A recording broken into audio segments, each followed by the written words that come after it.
Estos días de Semana Santa, la Dirección General de Tráfico prevé más de 874.000 desplazamientos por las carreteras de la región de Murcia. Muchos de esos desplazamientos tienen lugar por carreteras secundarias y por vías de doble sentido. Y hoy nos preguntamos aquí en la ventana de la región de Murcia si conducimos bien, los murcianos y murcianas, y cuáles son esas recomendaciones que aprendimos para obtener el carné de conducir que quizá hayamos olvidado. Por eso a esta hora de la tarde hemos quedado con Enrique Lorca. Él es murciano y es el presidente de CENAE, la Confederación Nacional de Autoescuelas. Enrique, ¿qué tal? Buenas tardes. Hola, buenas tardes, ¿qué tal? Bueno, en primer lugar nos gustaría conocer si en general conducimos bien los murcianos y las murcianas. Sí, a ver, yo creo que en general hemos ido progresando.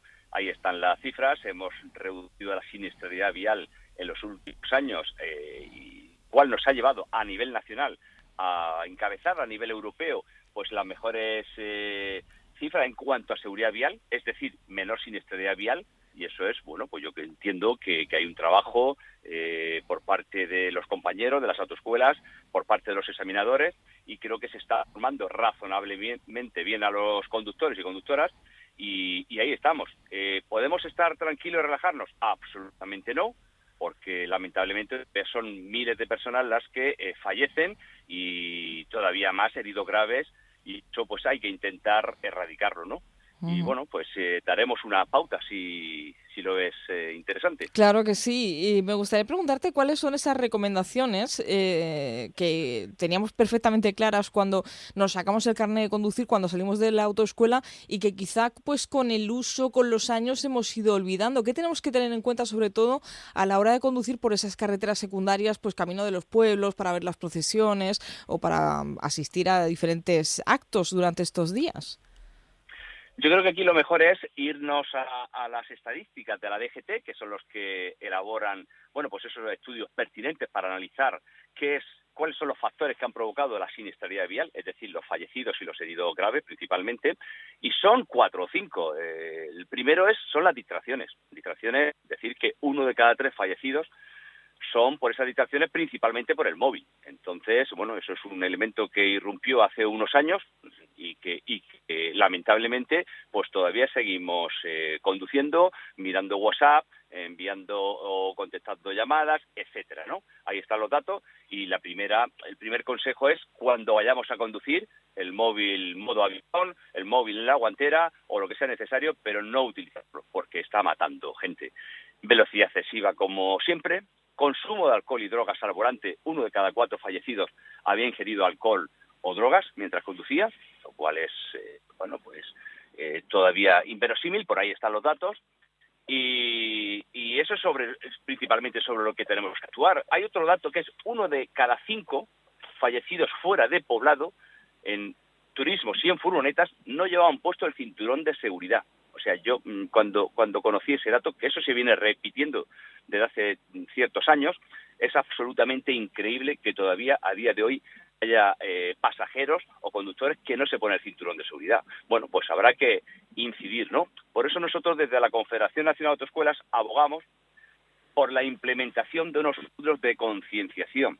Es decir, para obtener el permiso de conducción, como todos sabemos, tenemos que hacer un examen teórico y un examen práctico. Pero ese examen teórico, adquirimos unos conocimientos, hacemos unos test, pero la mayoría de las personas saben la norma, saben que no pueden conducir habiendo ingerido alcohol o tomado drogas, saben que no deben usar el móvil, saben que se deben poner el cinturón. Sin embargo, ahí están los datos de esas infracciones que se siguen cometiendo. Por lo tanto, es necesario concienciar, es necesario tener esos módulos para que esos aspirantes interioricen unos hábitos correctos, ¿no? Y en ello estamos luchando, trabajando e intentando convencer no solamente a la DGT, sino a distintos partidos políticos para que se implementen, que hay que decir que viene recogida esa posibilidad en la Ley de Seguridad Vial. Lo único que hace falta es dar el paso. Y es una medida que no solamente lo reivindicamos desde la Federación Nacional de Autoescuelas, sino todas las organizaciones y entidades expertas en seguridad vial, asociaciones de víctimas, universidades como la de Valencia, que está la Cátedra de Seguridad Vial, la Fundación Española para la Seguridad Vial. Todos recomendamos esa implementación de esos módulos de concienciación. Vamos a ver si llegara. Ujú. Pues desde luego es muy interesante, sobre todo teniendo en cuenta que se repiten pues esas cifras que parece mentira, ¿no? Porque llevamos décadas con este asunto. Así y de hecho, en los últimos años hemos mejorado, pero sí que es verdad que en los años más recientes hay un estancamiento, ¿no? Entonces, bueno, 2030 se estableció por parte de la Unión Europea el reducir a la mitad, y en el 2050 muertos y heridos graves, 0, y bueno, debido a ese estancamiento, pues está claro que no estamos evolucionando positivamente y tenemos que acometer e implementar otras acciones nuevas que nos puedan llevar a conseguir ese objetivo. Bueno, en los últimos tiempos se han ido incorporando nuevos vehículos a la circulación, como pueden ser los patinetes eléctricos. ¿Cuáles son las recomendaciones para los conductores de turismos cuando nos encontramos con uno de estos vehículos en la carretera? Sobre todo hay una máxima que es precaución, justo la observación y fundamentalmente la percepción del riesgo. Riesgo que no se percibe, no se conoce, no se ve y por lo tanto luego vienen las consecuencias fatales, ¿no? Entonces es muy importante observar muy bien. Con respecto a los patinetes eléctricos que decías, a ver, nosotros también desde la Confederación venimos reivindicando desde hace cierto tiempo el que deberían tener una mínima formación, porque quiero recordar que estos usuarios son conductores, no son peatones con un vehículo, son conductores. Y qué duda cabe que están interactuando con el resto de vehículos por las vías públicas y deberían tener un mínimo conocimiento. Estamos hablando a lo mejor de 4 horas por la mañana, 4 horas por la tarde, que eso no es nada, y que se le pudiera explicar, pues bueno, todas aquellas señales y normas que le puedan afectar y que tengan ese conocimiento y esa habilidad, ¿no? Esa parte práctica, que hay gente que a lo mejor el equilibrio o incluso a lo mejor no ha conducido una bicicleta y luego se lo ponen a los mandos de estos vehículos de movilidad personal y son un peligro. Ahí están las cifras, ¿no? Cada vez mayores, hay personas que están falleciendo y con consecuencias también heridos graves por el uso de estos vehículos y bueno, vamos a ver si también somos capaces de que se pueda implementar esa necesaria formación. Yo siempre pongo un ejemplo.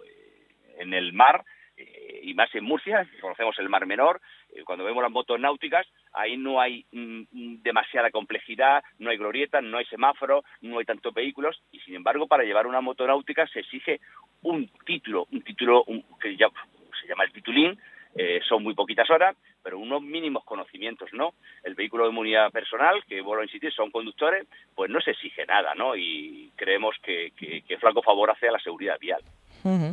¿Y qué tenemos que tener en cuenta, por ejemplo, a la hora de circular por una de esas carreteras consideradas peligrosas?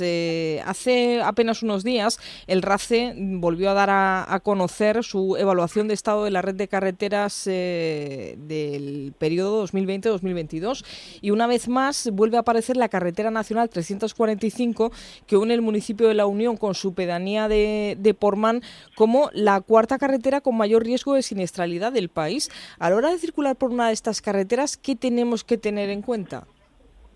Aquí se da una paradoja. 3 de cada 4 fallecidos fuera de poblado ocurren en este tipo de vías, en las carreteras convencionales, que recuerdo a los oyentes, bueno, pues la típica carretera que sales de un pueblo, un carril para cada sentido, ¿no? Todo aquello que no es autopista o autovía, ¿no? Entonces, bueno, si 3 de cada 4 fallecidos ocurren en estas carreteras, por algo será. Son un tipo de vías, pues con una peligrosidad. Y sin embargo, decía que era una paradoja, porque nosotros desde las autoescuelas, cuando formamos a los alumnos, es el primer contacto que tienen con el turismo y donde le debemos enseñar todas esas normas, todo ese conocimiento de señalización, toda esa práctica para conducir de una manera correcta. Sin embargo, en este tipo de vías, que es donde se matan mayoritariamente, no damos formación. Y ojo, no porque por responsabilidad en la autoescuela quisiéramos darla por ahí. Pero ¿qué ocurre? Que los exámenes normalmente discurren por el ámbito urbano y no por ese tipo de carreteras que suelen estar alejadas. El tiempo de examen examen práctico de circulación son unos 25 minutos, mínimo, 25 minutos, 30 minutos, y no da tiempo, ¿no?, para ir a este tipo de vías. Por lo tanto, no estamos formando a los jóvenes por este tipo de vías y se están matando allí, ¿no? Nosotros le hemos hecho una propuesta a la Dirección General de Tráfico, una herramienta donde geolocalizamos y donde haya que acreditar una formación mínima con unos kilómetros mínimos por este tipo de vías, ya que no se puede examinar por ahí, por lo menos que se hayan formado. Porque claro, los alumnos y alumnas, por lo general, no quieren que le demos clases por sitios donde no discurre el examen. Al final van buscando examinarse cuanto antes y, bueno, pues tenemos esa dificultad. Intentamos, de alguna manera, convencerlos, en algunos casos es así, pero en la mayoría no. Entonces necesitamos que la propia administración, la DGT, pues tome cartas y sería tan sencillo como digo, como que haya que acreditar un número mínimo de kilómetros de formación por ese tipo de vías. Uh-huh. Pues es una idea bien interesante. Y una cosa más, Enrique, durante la pandemia todos los sectores económicos, todas las unidades de negocio se vieron afectadas, lógicamente por lo que sucedió, pero en las autoescuelas pasaron muchas cosas bien curiosas. Una de ellas fue pues la acumulación de una enorme lista de personas que no pudieron examinarse precisamente por las circunstancias que estábamos viviendo junto a otros factores. ¿Cómo está ahora mismo la situación? ¿Habéis recuperado la normalidad? A ver, las autoescuelas yo creo que somos un sector que cuando tenemos un problema nos viene otro. La crisis de 2007-2008 no afectó a todos, eso es obvio. Nosotros nos vimos, pues, de alguna manera abocados a reducir los precios. No hemos sido capaces de actualizarlos en la cuantía que fuese necesario. De hecho, el dato es que en los últimos años más de 1.300 autoescuelas a nivel nacional, más de 1.300 autoescuelas han cerrado. Éramos 9.256, el pico en el 2011, y ya han cerrado más de 1.300. Es decir, los márgenes son muy, muy exiguos. Hemos visto el encarecimiento de los combustibles, del gasoil, de la gasolina, y bueno, tuvimos una huelga de examinadores, luego nos vino la pandemia. Es decir, cuando no tenemos una cosa, tenemos otra, ¿no? Y sí que es cierto que, bueno, pues las autoescuelas estamos bastante afectadas. En cuanto a esa bolsa de alumnos, en cuanto a los exámenes, bueno, pues se da también la circunstancia de que cuando las autoescuelas mayor volumen tienen, que suelen ser cuando los jóvenes toman sus vacaciones, es decir, en verano, en Navidad, suele coincidir cuando los funcionarios examinadores, no solamente los examinadores, sino cualquier trabajador, pues obviamente en verano es cuando suele cogerse sus vacaciones, ¿no? Entonces, claro, se junta que nosotros tenemos mayor demanda y que la plantilla, en este caso de examinadores, bueno, pues hay una parte que se coge sus vacaciones, más allá de que las plantillas son exiguas. El personal en las jefaturas, en general, cada vez es menor. No es culpa de la jefatura de tráfico, incluso me atrevería a decir que no es culpa de la propia Dirección General de Tráfico, porque esto va más arriba. La Dirección General de Tráfico pide, pues personal administrativo y personal examinador, pero depende de distintos ministerios el conceder esa, mediante la oferta pública de empleo, ¿no? Y lamentablemente, pues no se provee del personal necesario en las jefaturas. Y quiero recordar que no es un servicio público gratuito que se presta a la ciudadanía. El alumno paga 94 euros de tasa para poder ir a examen. Entonces nosotros desde la Confederación Nacional de Autoescuelas lo que venimos diciendo es que se pueda dar solución, ya sea mediante más empleados públicos que se dediquen y se destinen a las jefaturas pertinentes, y si no se puede, porque venimos sufriendo este problema más de 20 años ya, si no se puede, que se busquen otras fórmulas, como puede ser nuestro país vecino, Portugal, donde hay un sistema mixto. El alumno puede pedir examinarse por lo público o por lo privado. Los criterios de calidad y exigencia son iguales, igual que tenemos las ITVs, igual que tenemos universidades públicas y privadas, que hay sanidad pública y privada, igual que hay el control en seguridad en los aeropuertos, con todo lo que ello comporta, que también está en manos privadas, controladas por la Guardia Civil. Es decir, hay ejemplos más que sobrados de una gestión eficaz, y esto es lo que nosotros reivindicamos, ¿no? Que se solucione esa falta de personal en las jefaturas y sobre todo de examinadores, ¿no? Uh-huh. Sí que hay que decir que a fechas de hoy hemos ido mejorando algo razonablemente. Se creó hace un año así aproximadamente la figura de los interinos, que no existía en la propia Dirección General de Tráfico, y que eso ha ido aliviando, pero es insuficiente.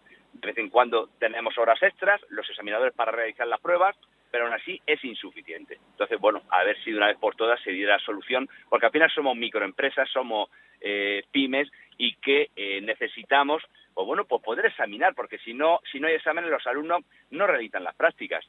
Y bueno, insistir, en esa época estival, en verano sobre todo, que es cuando aprovechamos para un poquito provisionarnos de los recursos necesarios para pasar todo el año, no podemos llevar examen los alumnos que necesitaríamos, que queremos, y los alumnos dejan de dar clase y al final es un embudo que lo que viene y lo que aboca es al cierre de empresas y sobre todo también, bueno, pues aquellos ciudadanos que necesitan su permiso de conducción para movilidad o para buscar un puesto de trabajo, ¿no?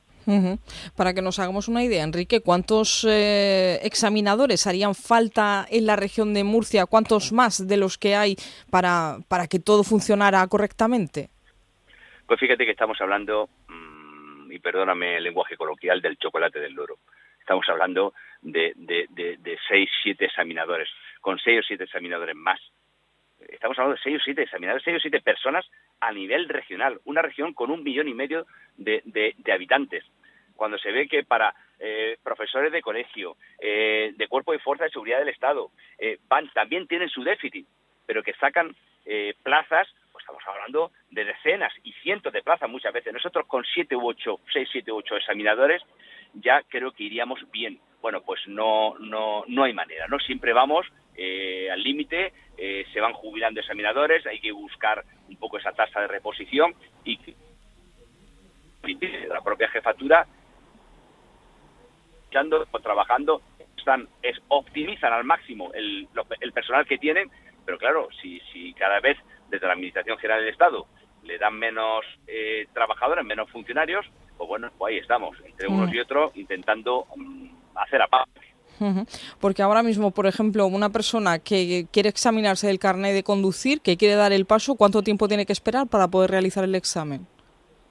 A ver, en el examen teórico no hay problema, y en el examen práctico lo que estamos haciendo, las autoescuelas, es la jefatura en función del personal examinador que tiene. Quiero recordar que un examinador realiza 12 pruebas, 12 alumnos al día. Entonces, sabiendo el número de examinadores que tiene disponibles, pues saca una capacidad. Y eso lo distribuye entre las autoescuelas por ciclos, aproximadamente cada 15 días, para que sepamos lo que nos toca para examinar. ¿Qué hacemos nosotros? Bueno, pues tenemos que ingeniárnosla para programar la enseñanza de tal manera que, bueno, que el alumno vaya formándose y cuando esté en su punto óptimo pueda ir al examen. Eso nos lleva en época fuerte.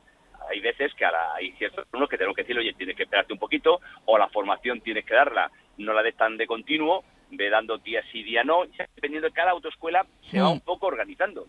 Pero al final es una pena porque somos negocios, pagamos nuestros impuestos, tenemos nuestros empleados, etcétera, y lo que no es de recibo es que la administración nos esté cercenando y nos esté coartando en nuestra libertad de empresa, y que es como si a un fabricante de vehículos le dijera a la administración que no puede fabricar más de 10 vehículos porque no los puede matricular. Vamos a ver, yo tengo mi producción y usted me tendrá que matricular, yo le pago su tasa y usted tendrá que hacer su trabajo, ¿no?